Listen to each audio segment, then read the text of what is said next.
Hello, আসসালামু আলাইকুম guys. আমি এখন আছি গোপালগঞ্জ। একটা বাজারে আইছি। বাজারে দেখতে যে নাইকল, মূলা সব কিছুই আছে, তরি তরকারি, বড়ি।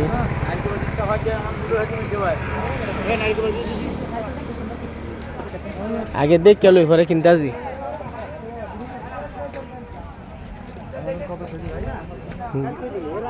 গোপালগঞ্জের বাজার।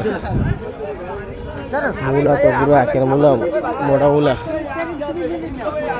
বাদাম আছে।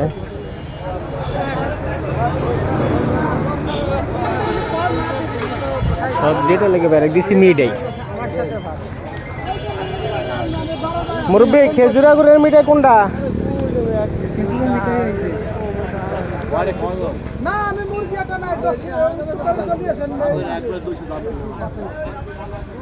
সবচেয়ে ভালো এটা হলো 300 টাকা কেজি, 200 টাকা কেজি, 250 টাকা কেজি। কোনটা কত? এটা 300, এটা 200, এটা 250। কম টম আছে নাকি এটাই? কোনটা? এই দামই কোনটা? কটুক না, এদিকে আসেন। যদি এদি কত করে একটা? এটা 1 কেজি একটু বেশি হবে না? আপনি নেবেন কটুক? আমি যদি হারান আগে দেখি কম টুটুক,